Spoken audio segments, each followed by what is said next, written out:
My daughter's voice came through her smartwatch, in broken pieces beneath the roar of floodwater. "Mom, I'm with Grandma." Dad took her phone and left in the yellow truck. "The wall says shelter 6. The water is on the 3rd step. Please don't cross the bridge." 4 hours earlier, my mother had used her name on the school pickup list to take Sadie without telling me. Then she handed my 10-year-old daughter to the controlling ex-husband. A judge had ordered to see her only under supervision. "A child needs her father," Mom told me when I finally reached her. "We only wanted them to talk." Then police found Gavin's SUV, abandoned beside a washed-out bridge. Sadie's jacket half buried in the mud, and no sign of any of them. That one message proved my daughter was alive. It also proved her father had found a way out and chosen to leave her behind. What I still didn't know was that my mother had forged my name before they left. My brother had given Gavin access to a county truck, and the waterproof bag he carried out of the flood contained a plan that was never supposed to end with Sadie coming home. If you have ever been told that keeping the peace matters more than keeping a child safe, stay with me and subscribe, because after the rescue, my mother finally admitted what she had known before she took my daughter from school. Before I take you back to the moment everything began, tell me where you're listening from and stay with me until the end, because every choice my family made that afternoon changed what the word safety meant to us. At 11:32 that morning, I was standing beside a stroke patient's kitchen table, helping him shape the word coffee without forcing his jaw. Rain tapped hard against the windows, and his wife kept glancing toward the darkening yard. My phone vibrated against the counter. Cedar Hollow Elementary would dismiss students at 12:15 because the Hollis River was rising faster than expected. County crews were monitoring the old flood control huts along the service roads. For 1 second, the words took me back to my father, Dale. He had spent 30 years as a county road foreman and used to call flood control hut 6 Shelter 6, as if the concrete box were a cabin instead of a maintenance building. I had not thought about that name in years. I texted the school that I was on my way, then called Sadie's classroom office to confirm. While I waited, I remembered our rushed breakfast. Sadie had held up her Apple Watch and frowned because an update had left it stuck in airplane mode. 3 steps, I had reminded her. Turn airplane mode off, open messages, and send me an audio clip. If there's no signal, move somewhere higher and try again. She had rolled her eyes in the gentle way 10-year-olds do when they believe their mothers repeat everything. "I know, Mom. I should have been at the school before noon, but my patient became dizzy when he stood.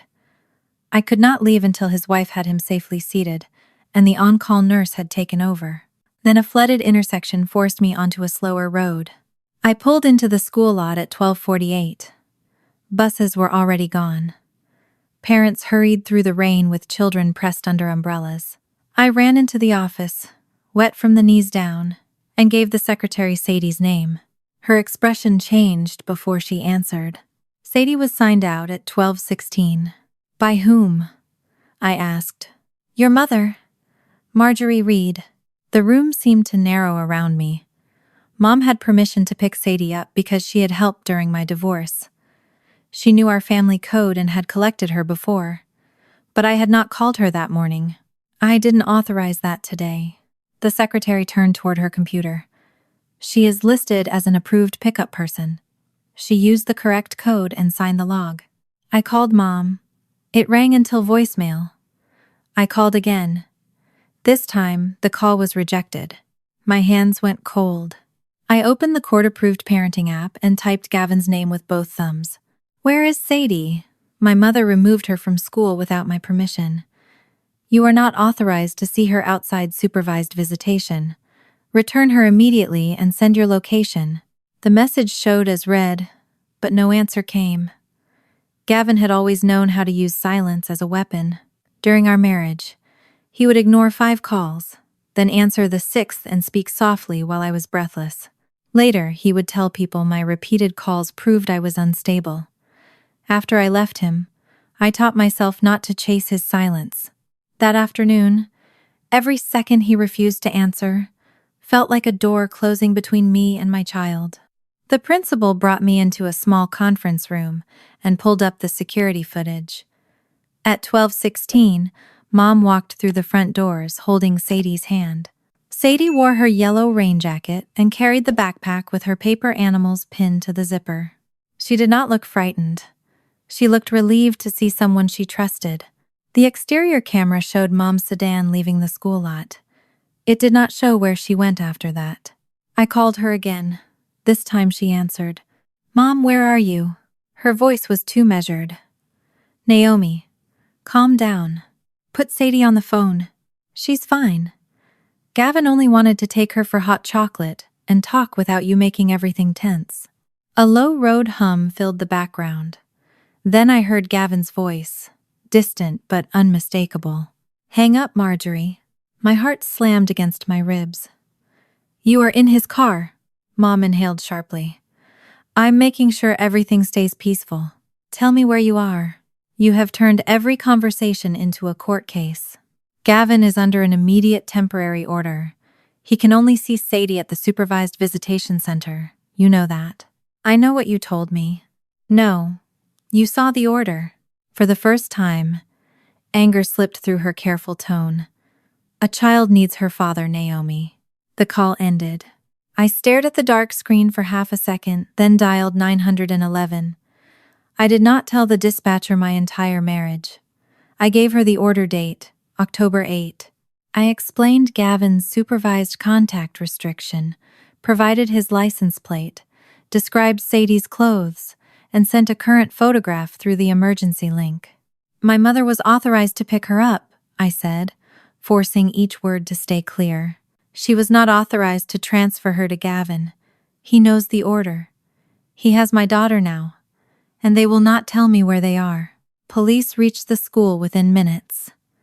Detective Owen Park arrived carrying a rain-darkened folder. He asked for the court order, then read the section restricting Gavin to 90 minutes a week at a designated center. My phone rang again. It was Mom, and I put it on speaker. "I gave Gavin the early dismissal schedule," she said. Her voice cracked, but she still sounded more offended than afraid. "We only wanted them to talk. Where is Sadie?" Rain battered something metal on her end. I heard static, then Gavin shouting that she had said enough. "Mom, tell me where you are." The line went dead. Owen looked down at the signed order in his hands. "This is not a family misunderstanding." Before I could answer, his radio came alive. A deputy reported that a vehicle matching Gavin's SUV had just been seen heading toward Hollis River Bridge, where rising water had already forced county crews to close one approach. Owen looked at me, and I understood that my mother had not merely ignored my warning. She had used the access I trusted her with to place my daughter inside the one man's control I had fought for 2 years to escape. Detective Owen Park moved us out of the front office and into the school conference room, where the principal cleared one end of the table for laptops, radios, and the folder containing my court orders. Rain blurred the windows behind him, turning the parking lot into a gray sheet of moving water. I emailed him the permanent parenting plan from my phone, then handed over the immediate temporary order I had printed after the October hearing. Owen read the paragraph, limiting Gavin to 90 minutes of supervised contact each week, and asked whether Gavin had been officially served. "Yes." His attorney acknowledged it in court. "And your mother knew about it. She saw the order at my house. She told me I was humiliating him." Owen made a note without commenting. That restraint helped more than sympathy would have. I did not need anyone to tell me my mother had betrayed me. I needed them to help me find Sadie. He asked about her smartwatch. I told him it had its own cellular line, but the last location still showed Cedar Hollow Elementary. "It could be out of service," I said, "or airplane mode could still be on." He asked me to try again while a deputy contacted the carrier. The call failed. I stared at Sadie's school photograph and imagined the watch close enough for her to touch but unable to reach me. Owen sat across from me. "I need to understand why the court restricted Gavin's contact." The question pulled at every old instinct Gavin had trained into me. I wanted to begin at the beginning, to explain each apology, each rule, each time he convinced someone that his control was concern.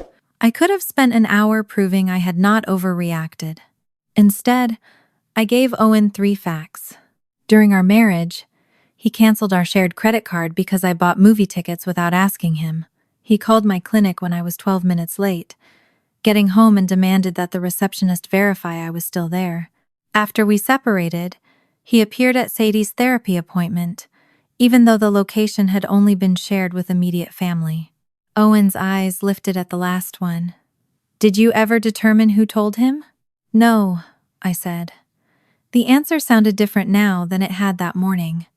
Before Sadie disappeared, it had been an unanswered question. Now it felt like the first opening in a wall I had trusted. I called my brother. Keith answered on the 4th ring with machinery rumbling behind him. Naomi, I heard Mom picked Sadie up. I'm sure this is being blown out of proportion. Gavin has Sadie, and the police are looking for them. The machinery stopped. Keith did not speak. I put the phone on speaker and set it on the table. Owen leaned closer but let me continue. Did Gavin call you today? Not really, Keith said. That is not an answer. He asked about the weather. Did you give him a road around the closures? Keith exhaled hard. I told him which service road usually stays open longer. That's all. Owen slid a notepad toward me.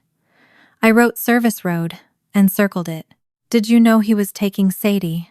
He said Mom was helping them talk. Did you know they planned to stay overnight? Another pause followed. This one was long enough to answer for him. Keith, I warned. He mentioned a cabin, he said. 2 nights, maybe. He said he wanted time with her without you turning everything into a fight. My fingers tightened around the edge of the table. Where is the cabin? I don't know. He only asked me to pick Mom up around 4 at the West Ridge travel stop. He never gave me the cabin address. What road did you send him? It's an old county route near Hollis River. It cuts around the main bridge approach. Send me every message between you and Gavin. Keith's voice hardened. I already told you what he said. Owen spoke for the first time. Mr. Reed, this is Detective Owen Park with the Kittitas County Sheriff's Office. A 10-year-old child is missing, with a parent who is currently restricted to supervised contact. Preserve the entire message thread. Do not delete, alter, or forward selected screenshots. Send the complete conversation to the number I am texting you now. Keith became quiet. Owen continued. Do you understand? Yes, Keith said. Say it clearly. I understand, he answered. Owen ended the call before I could ask why he had helped Gavin hide from me. I wanted to call back, but Owen stopped me with a small movement of his hand. Let him send the messages. He knew they were going away. He admitted enough for us to change the search. At 2:02, while we waited for the message thread, Keith deleted part of it. I did not know that then. All I knew was that the file he finally sent had gaps, where the conversation jumped from Gavin asking about flood closures to Keith telling him to be careful. A deputy entered carrying a tablet inside a plastic evidence sleeve. She had contacted the only gas station between Cedar Hollow and the bridge. The owner had given her access to the camera system. The video showed Gavin's SUV at 126. He stepped out wearing a dark rain jacket and walked toward the pumps. He moved without urgency, as though he were beginning an ordinary road trip. He filled a red fuel can, then went inside and returned with bottled water, packaged food, batteries, and a child's plastic rain poncho. Mom sat in the front passenger seat. Sadie sat in the back. The camera angle was too high to show her expression clearly, but I saw her turn toward Mom as Gavin placed the bags in the rear cargo area. Sadie did not pull at the door. She did not wave for help. She stayed where she was because the woman beside her had spent 10 years teaching her that Grandma was safe. That poncho isn't hers, I said. Owen looked at me. She wore her yellow jacket to school. He bought another one because he was planning for something. Or because of the rain, he said carefully. I understood why he would not call it evidence of a longer plan yet, but the fuel can and packaged food had changed the shape of the day. Hot chocolate did not require extra gasoline. A conversation did not require 2 nights at a cabin. The image froze with Mom's profile, visible through the windshield. I remembered sitting at her kitchen table months earlier, trying to explain why the court had restricted Gavin. "He never hit you," she had said. "You had a difficult marriage. That doesn't mean he's dangerous." She had treated the absence of bruises as proof that nothing else counted. She had decided that because Gavin's control did not look violent to her, my fear was only bitterness. Now she had used that belief to overrule a judge. A dispatcher called Owen's radio. The final traffic camera, still operating near the western approach, had captured Gavin's SUV, turning away from the highway and entering a county service road at 211. The next camera on that route had lost power when a transformer failed in the storm. Owen pulled up the county map. The service road appeared as a thin gray line running beside the river before disappearing into maintenance land. He called Keith again. My brother answered immediately this time. Owen did not ask whether Keith believed Gavin was a good father. He did not ask what Mom had intended. He placed the map in front of us and asked one question. "Where does this road go?" Keith's voice came through the speaker, smaller than before. "It runs past 6 old flood control huts," he said. "Then it climbs to a maintenance vehicle yard on higher ground." Keith's answer left the conference room silent. 6 flood control huts, a maintenance yard on higher ground, a road Gavin had asked about before taking my daughter. Detective Owen Park pulled the county map closer and asked Keith to stay on the line. Before my brother could explain more, a deputy's voice broke through the radio. Gavin's SUV had been found near the western approach to Hollis River Bridge. The vehicle was empty. Owen drove me as far as the emergency roadblock. Rain struck the windshield hard enough to drown out most of the radio traffic. County trucks, fire engines, and sheriff's vehicles filled both shoulders ahead of us. Beyond their flashing lights, I could see the river spreading across land that should have been dry. A deputy stopped us before the damaged approach. The pavement ahead had buckled where water had eaten away the ground underneath it. Gavin's SUV sat crooked on the shoulder, several hundred feet before the broken section. It had not plunged into the river. It had simply stopped where muddy water had risen over the road. The open rear door made my knees weaken. Sadie's yellow jacket lay partly buried beside the vehicle, one sleeve filled with brown water. Owen caught my arm before I crossed the barrier. "The jacket is near the car. That does not mean she went into the river." The fabric was not torn, and had fallen beside the door, not downstream. A volunteer photographed it before sealing it in an evidence bag. A deputy crouched near the edge of the service road. He pointed to impressions pressed into the wet ground. 2 sets belonged to adults. The third was smaller. "They walked away from the SUV," he said. The prints continued along the narrow road running beside the river. Gavin's steps were deep and widely spaced. Mom's were shorter. Sadie's fell between them. After a few hundred feet, heavy rain blurred the edges until the trail disappeared. They had all left the car alive. Relief came with a new fear. Whatever happened next had begun beyond those last visible footprints. Owen allowed me to look inside the SUV, from behind the evidence line. 3 paper cups sat in the holders. One still had the coffee sleeve from the gas station. A bottle of Mom's pain reliever had rolled beneath the passenger seat. Packaged food and 2 bottles of water remained in the rear cargo area, but the fuel can was gone. Mom's purse was missing. So was Sadie's backpack. A circular mark beside Sadie's booster showed where her rigid backpack had stood. She always kept it upright to protect the paper animals on its zipper. Someone had taken it when they left. Gavin had not pulled them from a sinking vehicle in blind panic. He had chosen what to carry and led them along the service road. The waterproof duffel from the gas station footage was also gone. "What would he keep in that?" Owen asked. "I don't know." Gavin often traveled with documents, but I had no evidence yet that the bag held anything except clothes.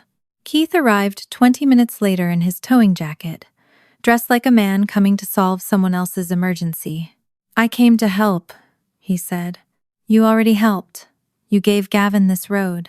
His face tightened. I didn't know the bridge would wash out. That is not the question anyone asked. Owen stepped between us before the argument could pull attention away from Sadie. He opened the county map on the hood of his vehicle and asked Keith to show him the flood control huts. Keith pointed along the gray service line. Huts 1 through 5 are close to the main road. They're concrete utility shelters, mostly used for equipment now. Hut 6 is farther up, about 1.5 miles beyond the bridge approach. It sits on higher ground. What is above it? Owen asked. A small maintenance yard. Truck 14 is usually kept there during flood season. The yard is maybe 300 yards uphill from Hut 6. The number pulled back a childhood memory. Dad had taken Keith and me along those roads during county open house weekends. Hut 6 was larger than the others, with a steel door, 6 broad steps to a raised machinery level, and Shelter 6 painted on the far wall. Once, during a summer storm, Dad made us count the steps and told us to climb if water entered the lower room. The memory did not prove Sadie was there. It only confirmed the building existed, and Gavin knew the road leading toward it. Owen asked Keith who could enter the maintenance yard. County crews, Keith said. Some contractors, but only when they're dispatched. Your towing company has a county subcontract for roadside emergencies, so you have access. Keith glanced at me before looking back at Owen. I have access when Public Works calls me. He did not mention giving Gavin a gate code. He did not mention a lockbox or Truck 14. At the time, I did not know those details existed. I only noticed that every answer he gave was narrower than the question. I called Sadie's watch again. The call failed before it could ring. If Gavin turned on airplane mode, the location would stop updating, I told Owen. The watch could still be on her wrist and look dead from here. Would she know how to turn it back off? Yes, I said. The certainty in my answer gave me one small thing to hold. Sadie knew the steps. The question was whether she had the watch, whether she could reach it, and whether any signal existed beyond the bridge. Owen sent one team toward the riverbank, another along the safest service road access, while Public Works checked the maintenance yard. I stayed beside his command vehicle.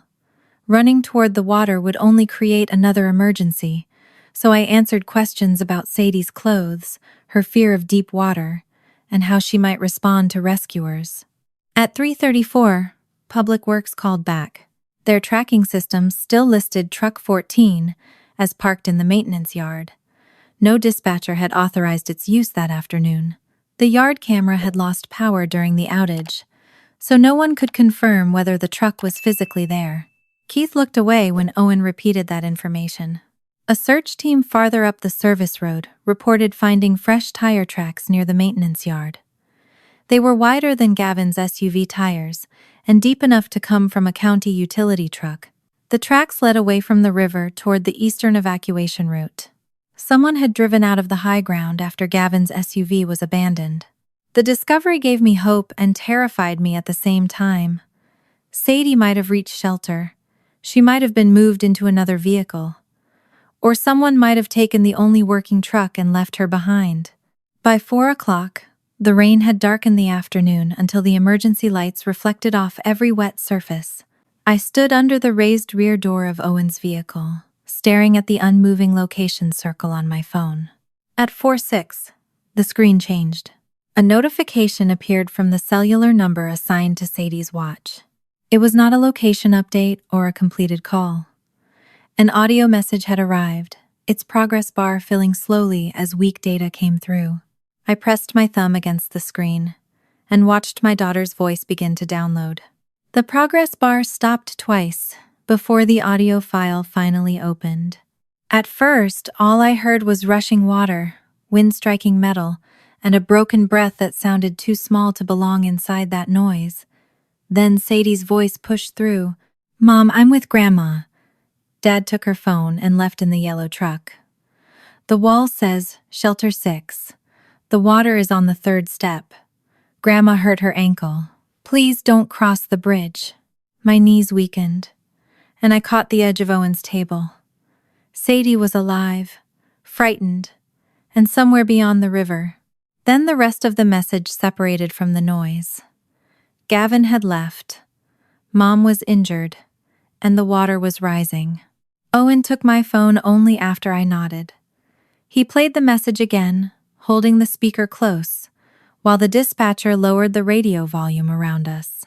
This time I heard the strain in Sadie's breathing. I heard her pause before saying Grandma, as though she had turned to make sure Mom was still beside her. I heard something loose rattling against concrete. Owen confirmed the message came from the watch's own cellular line. Keith looked from my phone to the river as if he had never considered it could work without mine nearby. Gavin always assumed it worked like a regular paired watch, I said. I could not know what had happened inside yet.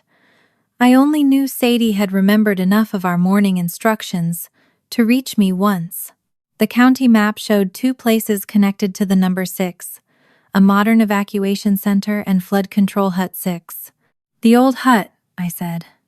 Sadie said the wall says, Shelter 6. Those words are painted inside the maintenance building. Keith looked at me. He remembered it too. I closed my eyes for half a second and forced the building back into focus. Damp concrete, steel door, raised machinery floor. There are 6 wide steps inside, I said. The lower level takes water first. If it has reached the 3rd step, the upper platform should still be above it, but not by much. A woman in a red rescue jacket approached the table. Captain Rosa Alvarez had been coordinating the teams near the damaged bridge. Rain ran from the brim of her helmet as Owen replayed Sadie's message. Alvarez listened once, then asked me to describe the structure. The entrance is on the south side. The main door is steel and opens outward. Any other access? There's a louvered window high on the west wall. It was above the machinery level. I don't know whether it still opens. What happens to the front door if the foundation shifts? It can jam. My father once had to use a pry bar after spring flooding. Alvarez turned to her radio operator. Move the riverbank team off the bridge approach. Send them to the lower launch. We'll cross the Calmer branch, come up the western slope, and approach Hut 6 from high ground. The operator repeated the instruction. In less than a minute, the search had changed direction because Sadie had remembered a painted wall and counted 3 wet steps. For the first time since I reached the school, I was no longer trying to convince someone that Gavin was dangerous. I was giving people information they could act on.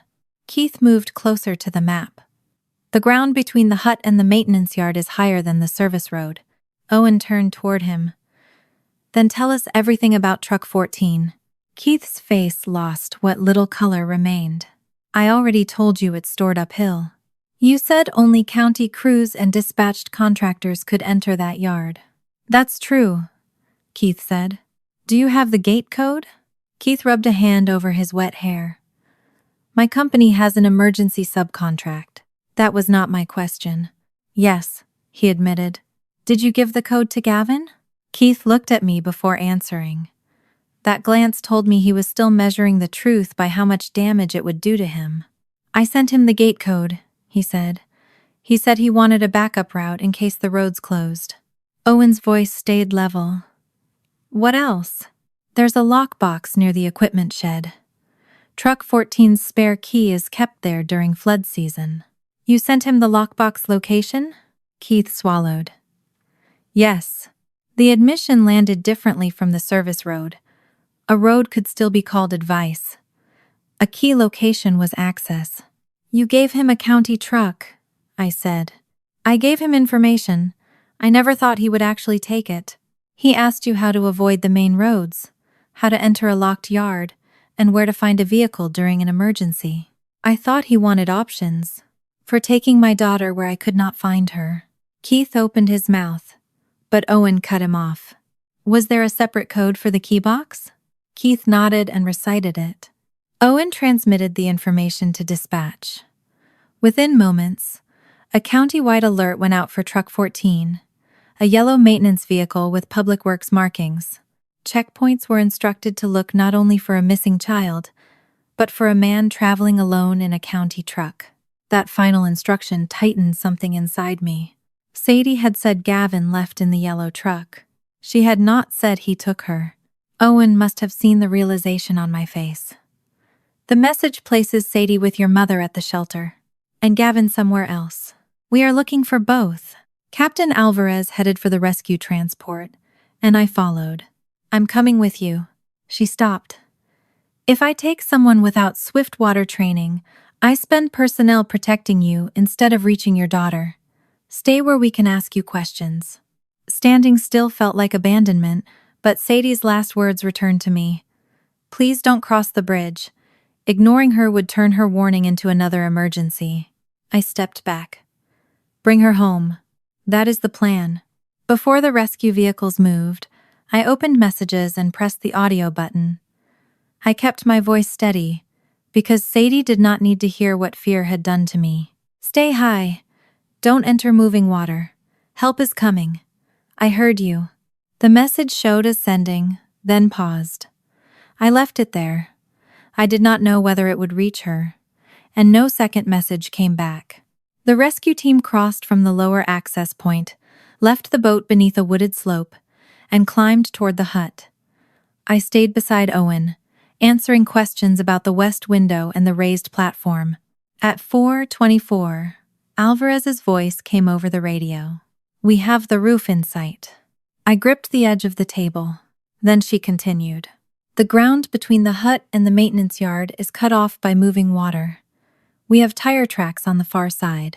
Owen enlarged the aerial map, while the next transmission came through. The tracks were wide, fresh, and headed away from Shelter 6. Truck 14 had left the high ground, and whoever drove it had chosen the only route still open out of the flood zone. From the command vehicle, I could see only the rescue team's lights moving through the trees across the flooded ground. Everything that had happened inside Shelter 6 reached me later through Sadie's forensic interview, Mom's statement, and the marks left behind on the concrete. At 4:25 that afternoon, all I knew was that my daughter was somewhere inside the building and Gavin had driven away. Sadie later told me the SUV had died before they reached the damaged bridge. Water covered the road ahead, and Gavin ordered them out as though the storm were an inconvenience he had already planned around. He carried the waterproof duffel over one shoulder. Mom kept her purse pressed beneath her coat. Sadie wore her backpack and followed them because Mom had told her I knew about the trip. Before they left the SUV, Gavin noticed the Apple Watch beneath Sadie's sleeve. He switched on airplane mode and dropped it into her backpack instead of destroying it. He was still insisting I had approved the trip, and smashing her watch in front of Sadie would have exposed that lie too early. Mom watched him do it. The watch needs Naomi's phone nearby anyway, she said. That mistaken sentence helped Gavin believe he had silenced the only device Sadie could use to reach me. The three of them walked along the service road through rain that struck sideways.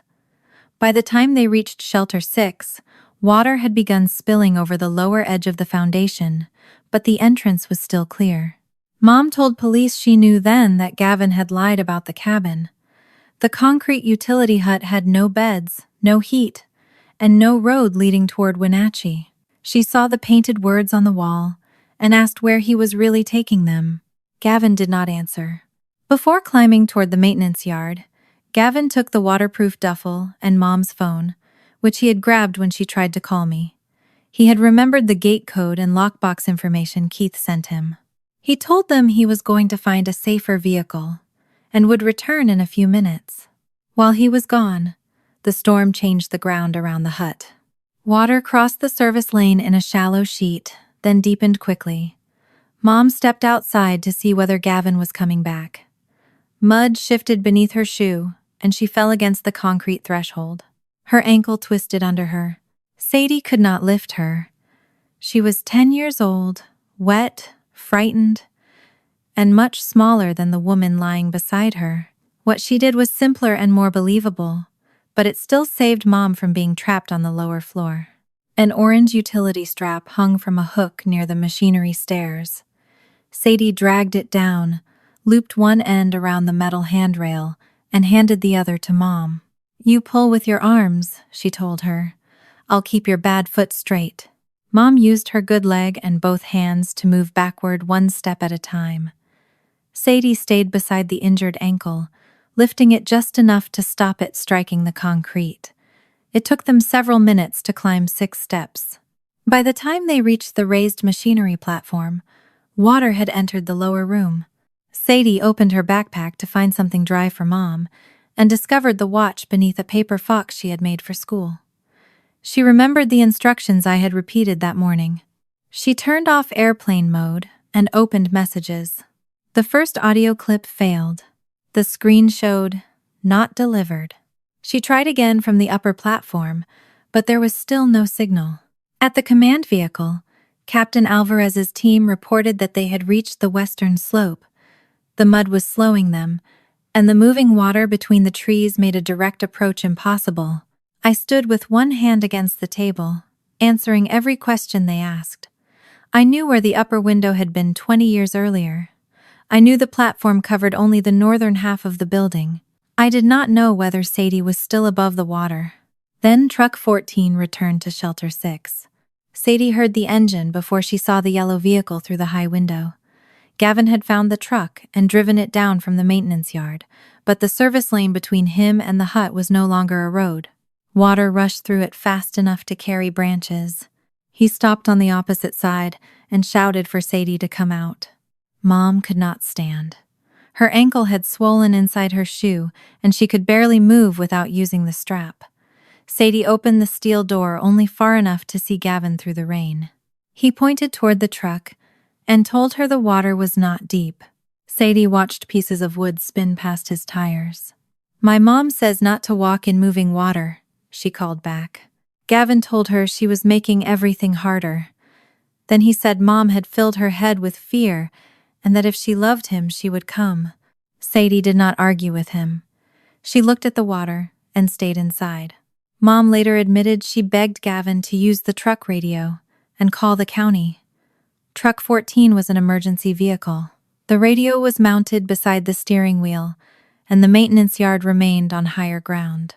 He could have waited there. He could have called their location. He could have remained close enough to guide rescuers back. Instead, he looked toward the eastern road, where the last open route was beginning to flood. The waterproof duffel and Mom's phone were already inside the truck. He shouted that he would find help. Then he drove away. He did not use the radio. He did not stop at the maintenance yard. He chose the road leading out of the flood zone. Inside the shelter, Mom began to shake. Part of it was cold, but Sadie said her voice changed after the truck disappeared. She stopped, insisting Gavin would return. She leaned against the wall and stared down at the water reaching the steps. Sadie kept talking to her, not because she believed an injured person could never sleep, but because Mom had begun saying she was too tired to keep trying. Sadie asked her to name the paper animals inside the backpack. She asked which pie she planned to make for Thanksgiving. When Mom stopped answering, Sadie squeezed her hand and asked another question. The water reached the 3rd step. Sadie climbed onto the machinery platform and moved as close as she could to the broken ventilation opening near the upper wall. She held the watch toward the gap. For a moment, 1 bar of LTE appeared. She pressed retry. That was when the message reached me. After sending it, the signal disappeared again. Sadie never knew whether I had heard her. She only knew she had tried. At 4:48, Alvarez's team reported that the steel entrance door would not move. Mud and shifting debris had pressed against the lower frame. They began working around the western wall toward the high window. I listened to boots, scrape stone, and ropes tighten through the radio. Every burst of static made me think I had missed the sentence that mattered. Then one rescuer reported hearing metal striking metal. Sadie had found a loose section of pipe beside the old machinery. Each time she heard an engine or a human voice outside, she hit the pipe against the handrail in a steady rhythm. 3 knocks. A pause. 3 more. The rescue team followed the sound to the upper window. They secured a safety line to a tree above the hut and lowered one firefighter across the unstable slope. The lower door remained trapped. Water had reached the 4th step. The firefighter struck the metal louvers with a pry tool. One panel bent inward, another broke free. Through the radio, I heard Alvarez tell someone to widen the opening. Then came a short silence that felt longer than the entire afternoon. A man's voice finally broke through. "We have visual on the child." I closed my eyes, but before relief could fully reach me, another transmission came from the eastern checkpoint. Truck 14 was approaching through the evacuation line. A single man was driving it. Sadie was still inside Shelter 6. When the eastern checkpoint reported that Truck 14 was approaching with one man behind the wheel. I wanted Detective Owen Park to send every available deputy after Gavin. At the same time, I wanted every rescuer to remain beside that broken window until my daughter was out. The two emergencies pulled in opposite directions, and I could do nothing but stand beneath the open door of the command vehicle, listening to both unfold over separate radio channels. Captain Alvarez's voice came through first. The firefighter at the window had widened the opening enough to reach inside. Sadie was standing on the machinery platform with water below her knees on the stairs. She was wet, shaking, and responsive. "Can she move on her own?" Alvarez asked. The answer arrived through static. "Yes, child is ambulatory." I pressed both hands over my mouth. A rescue harness was passed through the window. The firefighter secured it around Sadie and brought her out onto the slope. No second collapse followed. No rope snapped. The team guided her across the unstable ground, one careful step at a time. When Alvarez confirmed Sadie had reached the medical crew, my body seemed to remember breathing. She had mild hypothermia, several scrapes on her legs and hands, and no obvious major injury. She was exhausted but awake. She asked whether anyone had found me. Alvarez told her I was waiting. The team returned for Mom. Her ankle had swollen badly, so they splinted it before lifting her through the same window. She could not put weight on it, but she had no broken bone visible through the initial assessment and no signs of a serious head injury. I did not run toward the river. I stayed where the rescuers could reach me because Sadie had already asked me not to cross the bridge, and because becoming another person they had to save would not bring her closer. Owen turned from the rescue radio to the channel handling Truck 14. "If Gavin is alone, where does he go?" he asked. The answer came more easily than I expected. "Somewhere with witnesses." Owen looked at me. "He won't hide in the woods unless he has no other choice. He needs people around him so he can tell them his version first. He'll go to a checkpoint, an evacuation center, or a gas station. He'll act like he was trying to help. He knows officers will be searching for the truck. He'll believe being visible makes him look innocent. Gavin had done that throughout our marriage. He never shouted where anyone could hear him. He waited until we were alone, then walked into a room full of people and became the calm husband coping with an unreasonable wife." Owen relayed the warning to the eastern checkpoint. Deputies were told not to approach, as though they had found a frightened motorist. They were dealing with a man connected to a missing child, driving a county vehicle he had no authorization to use. "There was a waterproof duffel," I added. "It disappeared from his SUV. What do you think is in it?" "I don't know, but Gavin never leaves important paperwork behind. If he left Sadie and still took that bag, he believes it helps whatever story he plans to tell next." At 5:14, Truck 14 reached the checkpoint. I heard the deputy order the driver to stop, shut off the engine, and place both hands where they could be seen. Gavin complied without arguing. He stepped down slowly, wearing the same dark rain jacket from the gas station footage. He told them he had borrowed the truck because his SUV had become stranded. He said he was driving out to find rescue crews for his daughter and Marjorie. His voice sounded controlled even through the radio.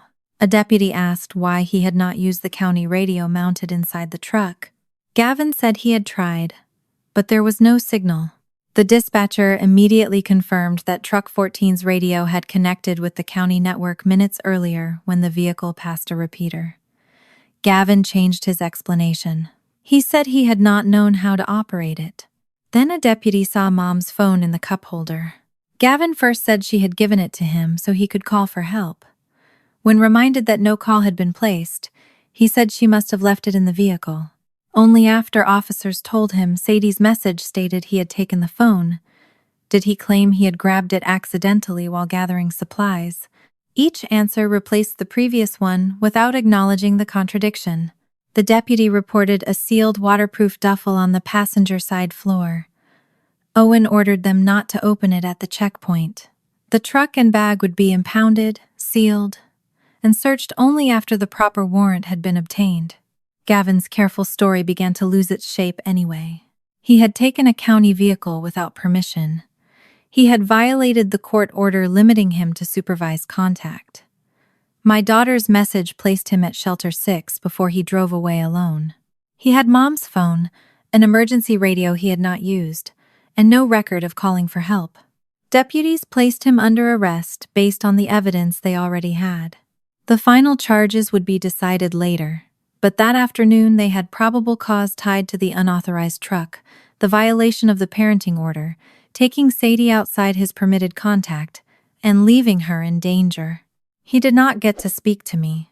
He did not get to ask Sadie for one more conversation. He did not get to arrive at the hospital and perform concern in front of witnesses.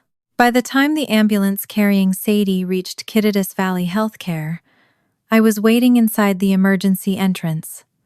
A nurse led me to a treatment bay before I could see Mom. Sadie lay beneath heated blankets, her damp hair combed away from her face. A small bandage covered one scrape near her temple, and the skin around her lips was still pale. The Apple Watch rested in a clear belongings bag beside her clothes. A fresh scratch crossed the glass. I stopped beside the bed because I was afraid that touching her too quickly would hurt something the doctors had not found. Sadie lifted one hand from beneath the blanket. I took it. Her fingers were cold, but they closed around mine. "You heard me?" she asked. "I heard you. You didn't cross the bridge, right?" "No." I moved closer and kissed her forehead. "I stayed where Captain Alvarez could ask me questions. You told me not to go into the water, and I listened." Her eyes closed briefly with relief. I had expected her to need proof that I had fought harder, run farther, or ignored every rule to reach her. Instead, she needed to know that one adult had listened when she spoke. "Where's Dad?" she asked. "The police found him. Is he coming here?" "No. You do not have to see him." She stared at our joined hands. "He said he was getting help." I did not tell her about the working radio, Mom's phone, or the duffel sealed inside the truck. Those answers belonged to investigators and later conversations, not to a child still shivering under hospital blankets. "You did the right thing by staying out of the water," I said. "Nothing that happened after that was your fault." A nurse entered to check Sadie's temperature and examine the scrapes on her legs. The doctor believed she would recover without being admitted overnight if her body temperature continued rising. Mom was undergoing imaging for her ankle in another section of the emergency department.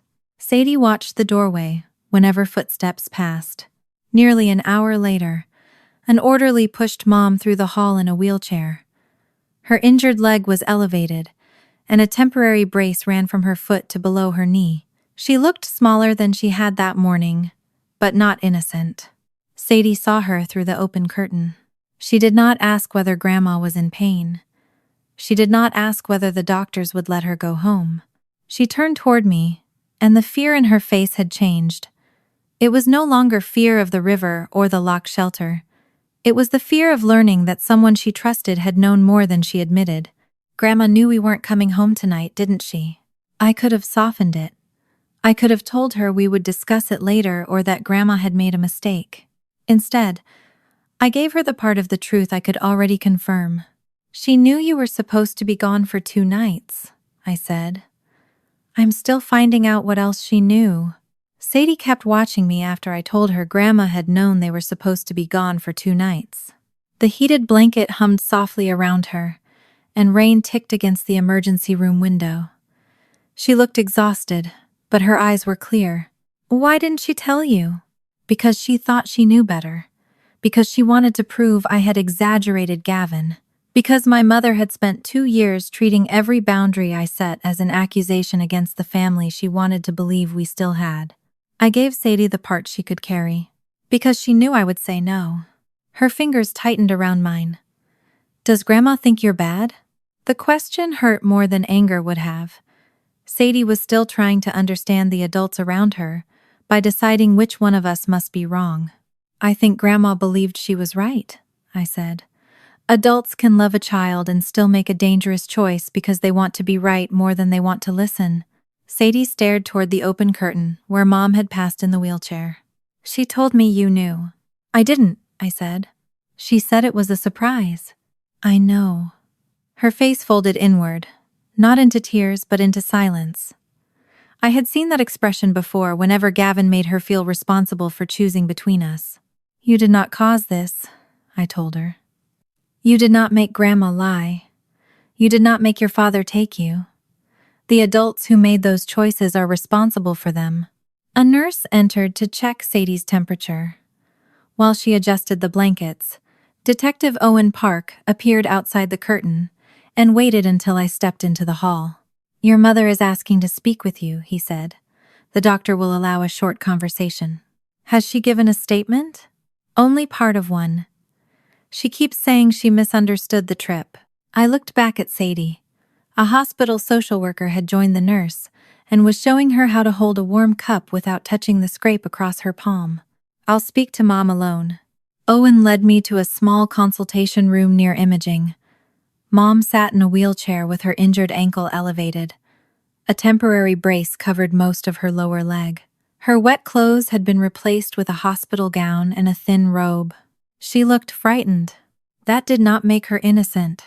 The moment the door closed, she reached for me. Naomi, I am so sorry. I stayed beside the wall. What did you know before you took Sadie from school? Mom's hand fell back into her lap. Gavin told me he wanted 2 nights with her. He said he had arranged a cabin near Wenatchee, where they could talk without lawyers and therapists watching every word. You knew he was taking her overnight. I was going with them. For how long? A few hours. Keith was supposed to pick me up at the West Ridge travel stop around 4. Gavin never gave either of us the cabin address. The answer settled another piece into place. Mom had planned to help Gavin get Sadie comfortable, leave at a public meeting point, and abandon my daughter to a man the court had restricted to supervised visits. You knew I would never agree. You would not even discuss it. That is not the same thing. You had already decided he was dangerous. A judge had already ordered supervised contact.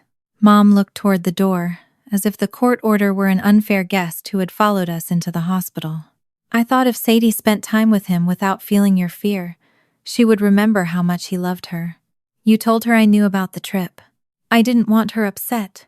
You lied because the truth would have made her refuse. Mom's mouth tightened. She is 10. Children do not always know what is best for them, and neither did you. She flinched, but I kept going. What did you sign? Her face changed. It was a small reaction, but I recognized it. Gavin used to pause the same way, when deciding which version of an answer would cost him the least. What paper, Mom? Gavin said we might need something if a hotel or doctor asked questions. What was it called?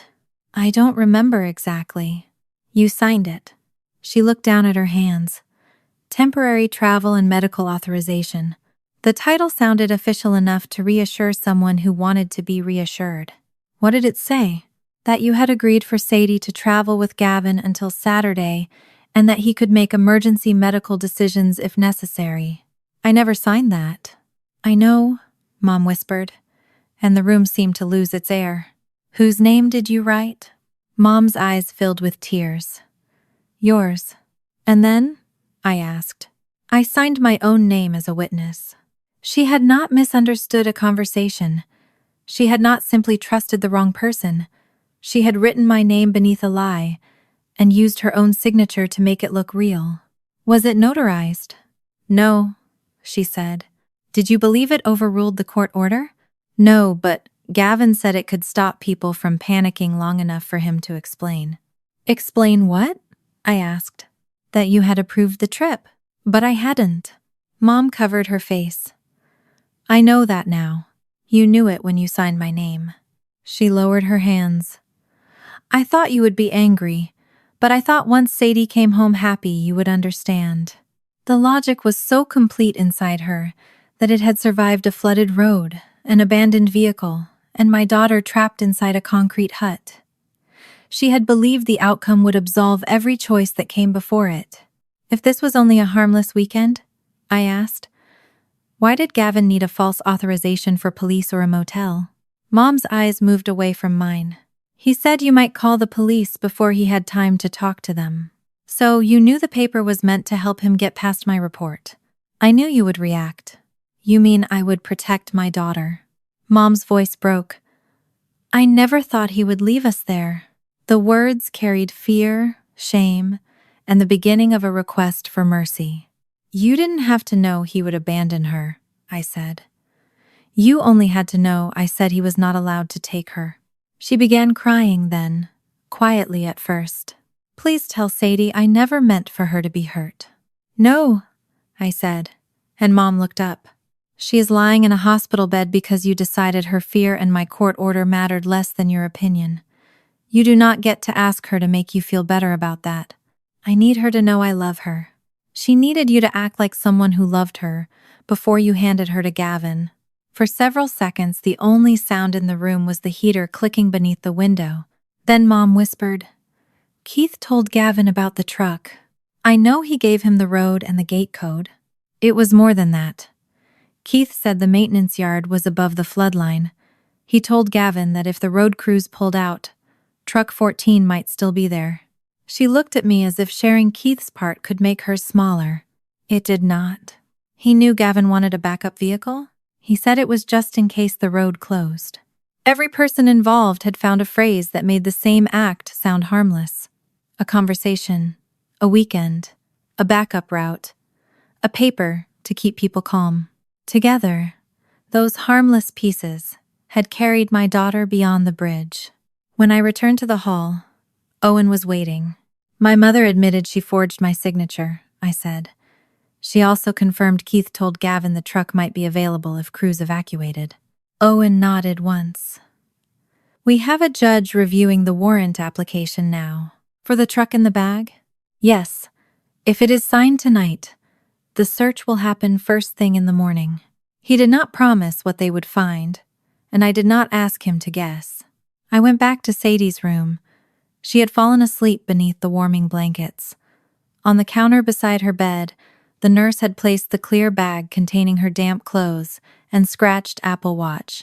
I looked at the thin mark across the glass and thought about the person Sadie had trusted enough to leave school with. My daughter had not needed that watch because she had wandered away or forgotten a rule. She had needed it because the adult she believed was safest had looked her in the eye, told her I knew, and led her into Gavin's car.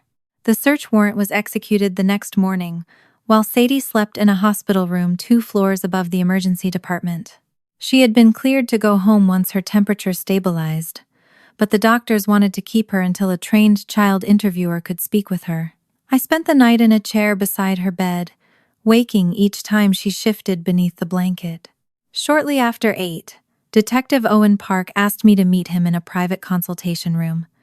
He carried a thin folder and a clear evidence photograph, not the waterproof duffel itself. The truck and bag were searched at the impound lot under the warrant, he said. I'm going to show you only what affects Sadie and the current investigation. He placed the first photograph on the table. Gavin had packed Sadie's identification and medical records, enough clothes for more than a week, a prepaid phone, and approximately $3,200 in cash. Owen said Gavin had retained some copies during the divorce, ordered a certified birth certificate as Sadie's legal parent, obtained a replacement Social Security card in September, and printed the medical records through a parent portal he still had permission to access. None of it belonged in a bag prepared for 2 nights at a cabin. The next photograph showed a printed address near Coeur d'Alene, Idaho, along with an entry code for a condominium owned by one of Gavin's former coworkers. The unit had been empty for months, and the owner confirmed the keypad code had not been changed since Gavin used the condo during an earlier work trip. He had not given Gavin permission to return with Sadie. Owen turned to another page. It was an enrollment packet for Pine Ridge Charter School in Idaho. Gavin had filled in the condominium as Sadie's residence. He listed himself as her only parent and emergency contact. The sections requesting my name, address, and consent had been left blank. The packet was prepared but never submitted, Owen said. The school did not enroll her, and this document gave him no legal authority. It matters because it shows what he was preparing to do. I read the address twice, before its meaning settled. Gavin had not planned to bring Sadie home on Saturday. The cabin near Wenatchee had never been the destination. It was a story designed for Mom, one that sounded disobedient but temporary. Gavin's real plan was to cross into Idaho, place Sadie in a borrowed condominium, and keep her far enough away that he could force me to negotiate from a position of panic. He had always believed possession created authority. If he held the money, I had to ask. If he controlled the car, I had to explain where I was going. If he controlled Sadie's location, he believed I would have to come to him. Owen showed me the false temporary travel and medical authorization. My name had been written beneath a statement claiming I approved the trip from November 19th through the 21st. Mom's signature appeared on the witness line. The page was not notarized and did not replace the court order. It was not a valid grant of custody. Gavin had packed it because he hoped official-looking paper would delay anyone who questioned him long enough for him to keep moving. Beneath it was a printed route that avoided the main traffic cameras between Cedar Hollow and the interstate. The waterproof bag also contained notes about fuel stops and the Idaho address, Owen said. This was prepared before yesterday. I thought of Gavin driving away from Shelter 6, with the duffel beside him. He had left his daughter beyond rising water, but protected the documents he believed would help him control what happened next. The truth had not appeared because of luck or a hidden recording. Gavin had carried it out of the flood himself. Owen opened the folder to a printed copy of messages recovered from synchronized account records and a tablet investigators seized under warrant. The version my brother sent us the day before had gaps. The recovered conversation did not. Gavin had written, "Once she is out of Naomi's reach, Naomi will finally listen." Keith's reply appeared beneath it. "I don't want details. Just don't use my name." I stared at the words until they stopped looking like a text message and became a decision. Keith might not have known about the condominium or the Idaho school packet, but he had known Gavin wanted to put Sadie beyond my reach. Instead of asking what that meant, he had asked not to be connected to it. "Did he explain why he deleted these?" I asked. Owen interviewed him again this morning. He admitted deleting the messages after I ordered him to preserve them because he was afraid the county would terminate his towing contract. He was worried about a contract while Sadie was still missing. "Yes," Owen said, without softening it. The county had suspended Keith's emergency subcontract while the investigation continued. It was not a final finding, and no one had taken his business away overnight. He simply no longer had access to county vehicles, lockboxes, or emergency routes while officials reviewed what he had done. The criminal investigation was also still developing. Owen explained the possible directions without pretending a conviction had already occurred. Gavin faced allegations connected to custodial interference, child endangerment, and the unauthorized taking of Truck 14. The forged document created additional exposure for both him and Mom. Keith's deleted messages were being reviewed for possible evidence tampering or obstruction. None of those words mattered to me as much as the empty space on the school packet where my name should have been. Before we left the hospital, a trained forensic interviewer spoke with Sadie in a child-friendly room while I waited nearby. I was not permitted to sit in, which was difficult but necessary. Sadie needed to tell what happened once, in her own words, without watching my face change. When the interview ended, the woman gave Owen a brief summary. Gavin had told Sadie that if police stopped them, she should say I knew about the trip and wanted her to spend time with him. Sadie believed him because Mom had already told her the same thing. I did not ask Sadie to repeat it for me. When she came back into the waiting room, I wrapped her coat around her shoulders and asked whether she wanted toast or soup before we went home. She chose toast because it was ordinary. I let ordinary be enough. That afternoon, I began closing every door my family had treated as theirs to open. I removed Mom and Keith from the school pickup list.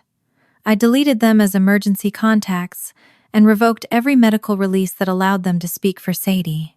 I changed the family sharing permissions on her devices and confirmed that neither of them could view her location. Each change took less than a minute. For years, I had treated those permissions as symbols of trust and family closeness. Gavin had treated them as access points. Mom and Keith had treated them as privileges that survived any decision I made. They no longer did. Near evening, my attorney called. Mom's lawyer had contacted her with a request. Marjorie wanted one supervised meeting with Sadie, only long enough to explain that she had never intended for anyone to be hurt. I looked across the living room. Sadie was asleep on the couch beneath her paper fox blanket, one hand curled near the scratched watch on her wrist. Mom wanted a child she had deceived, to relieve the pain of finally seeing herself clearly. My answer did not require a discussion. She will not be used to make you feel forgiven. 3 weeks after the flood, the bruises on Sadie's legs had faded to yellow, and the scrape across her palm had closed beneath a thin line of new skin. Her body was healing faster than the part of her that still turned toward every unfamiliar engine. The first time a delivery van stopped outside our townhouse, she froze beside the kitchen counter and stared through the blinds until it drove away. At school, she asked her teacher to make sure no one waited behind her when the class lined up. She no longer liked people standing between her and the nearest door. I did not tell her she was safe, as though saying it could erase what had happened. I checked the locks with her once, showed her the new pickup list, and told her what would happen if someone unexpected came to school. Then I stopped, before reassurance became another form of pressure. Her trauma therapist kept the first session simple. Sadie could draw, use her paper animals, or sit without talking. She did not have to describe Shelter 6 every time a new adult entered the room. The forensic interview had already preserved her account. Healing did not require her to keep proving that the flood had frightened her. The legal process moved more slowly than fear did. Gavin had not been convicted. The criminal charges were still pending, and his attorney had entered not guilty pleas while challenging parts of the investigation. His bail conditions prohibited all direct and indirect contact with Sadie or me. Family court had issued another immediate temporary order, suspending every form of residential time and communication while the modification case remained open. The final hearing had not happened yet, but Gavin could no longer use scheduled video calls, relatives, or the parenting application to reach Sadie. Mom had not been convicted either. Investigators had taken handwriting samples, copies of her messages with Gavin, and the devices she used before the trip. Her attorney insisted she had been manipulated, but no one could explain away the false signature or the lie she told Sadie at school. Keith's county subcontract remained suspended during the investigation. His company still operated, but he no longer had access to county gates, lockboxes, vehicles, or emergency routes. He had not lost everything overnight. He had lost the privileges connected to the information he misused. Those distinctions mattered. I did not need the courts to pretend the case was finished in 3 weeks. I needed the temporary protections to remain strong enough that Sadie could sleep without wondering who might arrive before the final decisions were made. Mom's attorney eventually requested a mediated conversation with me. Sadie would not attend. The meeting took place in a small conference room at my attorney's office, with Mom seated across from me beside her lawyer. Her ankle was still supported by a walking boot. She looked older than she had before the flood, but the sight of her injury no longer pulled me toward forgiveness. Pain could explain why someone needed help. It could not erase how they had placed themselves in danger. Mom folded her hands on the table.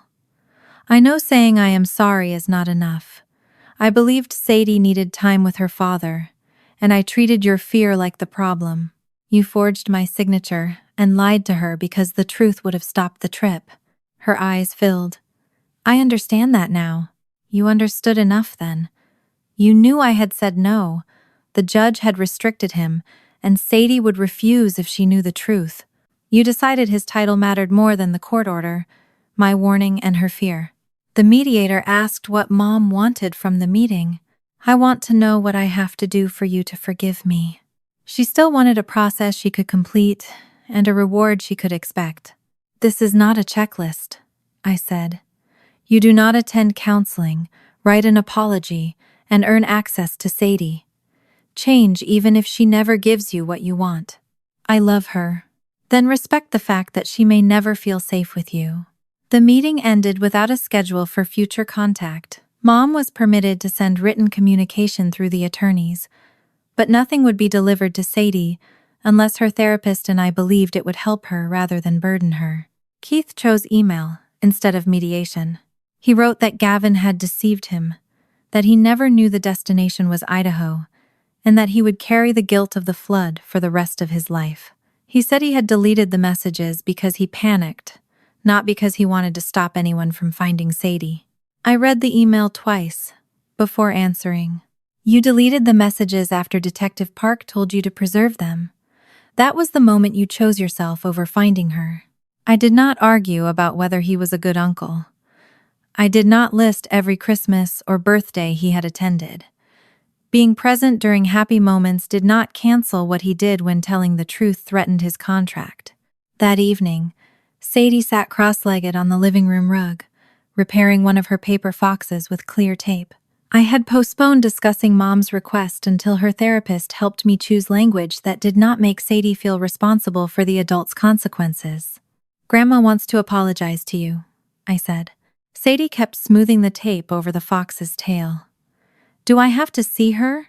No, I said. Is she still hurt? Her ankle is getting better. Sadie nodded, but she did not look relieved. She cried at the hospital, she said. Does she need to see me so she won't be sad? The question showed me exactly what Mom's request would have placed on her.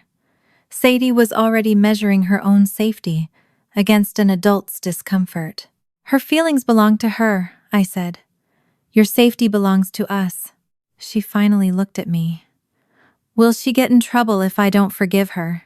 What happens in the investigation depends on what she did, not on whether you forgive her.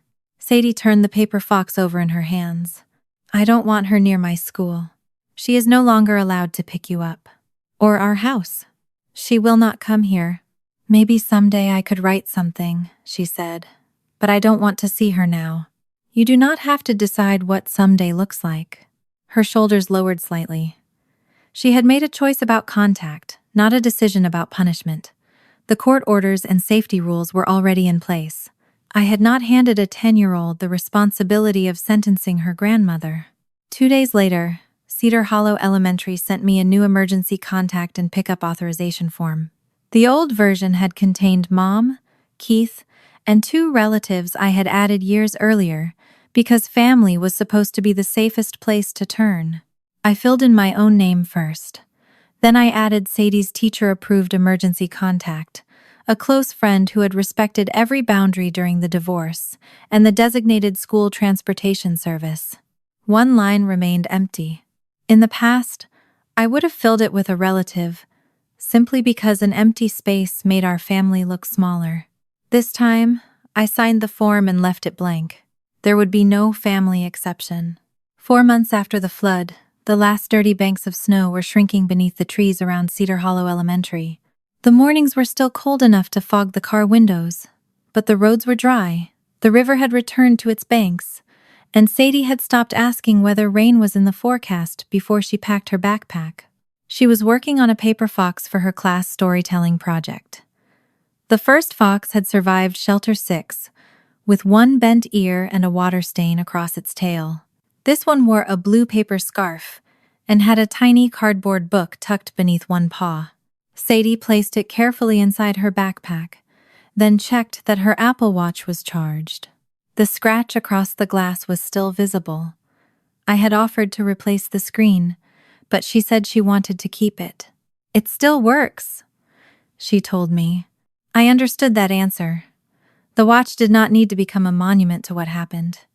It was a tool with a damaged surface, still capable of doing an ordinary job. The difficult part was learning to let it remain ordinary. For weeks after Sadie returned to school, I checked her location every time she moved between buildings. If the blue dot paused near the gym or took too long to update, my hands would turn cold before my mind could remind me that signals lagged and children stopped to tie their shoes. I had escaped a man who treated constant access as proof of love.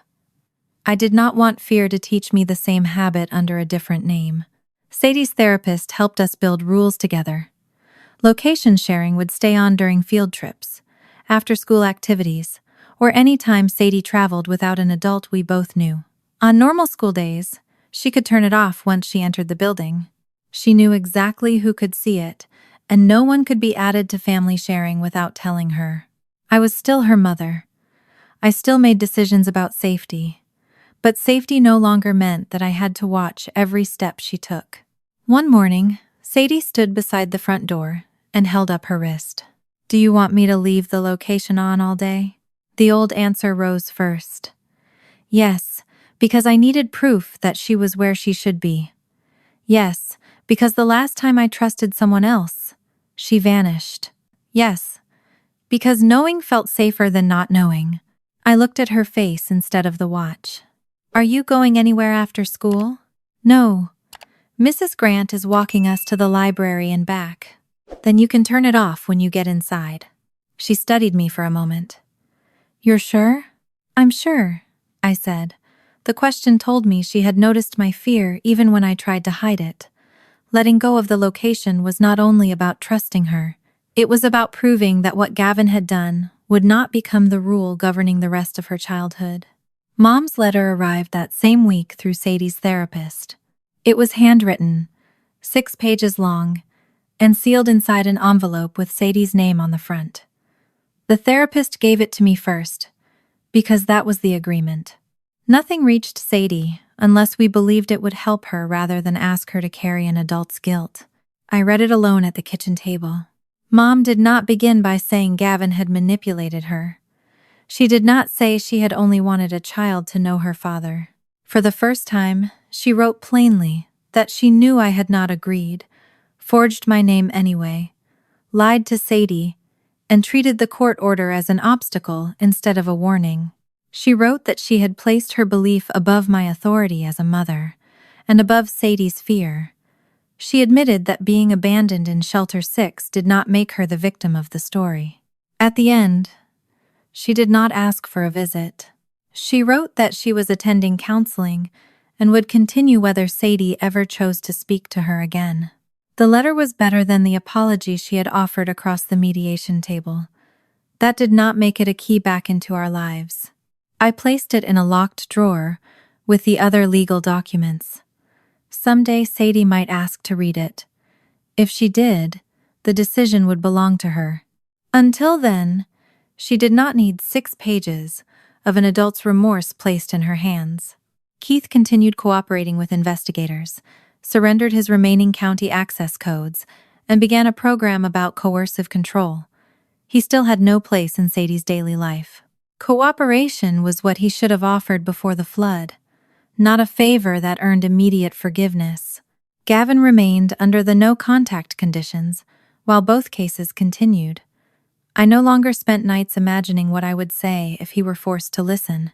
The important change was that I had stopped needing his admission before trusting my own judgment. On the first warm morning of March, I drove Sadie to school early for her storytelling presentation. Children crossed the parking lot carrying poster boards, costumes, and shoebox projects. Nothing about the scene looked extraordinary. That ordinary feeling frightened me for a second. Sadie opened the car door, then leaned back inside to check the zipper on her backpack. "The fox is still in there," I said. "You didn't crush him?" "I treated him like a very important passenger." She smiled and adjusted the watch beneath her sleeve. "Location off when I get inside?" "That's the plan." She stepped onto the sidewalk and joined 2 classmates near the entrance. I watched until she reached the doors. My hand moved toward my phone before I stopped it. She had entered the building with her teacher watching. The school had a new pickup list, new verification rules, and no family exceptions. I did not need a blue dot to repeat what I had already seen. I placed the phone face down in the cup holder. A moment later, it vibrated. For an instant, Shelter 6 returned in a rush. Water against metal. A progress bar refusing to move.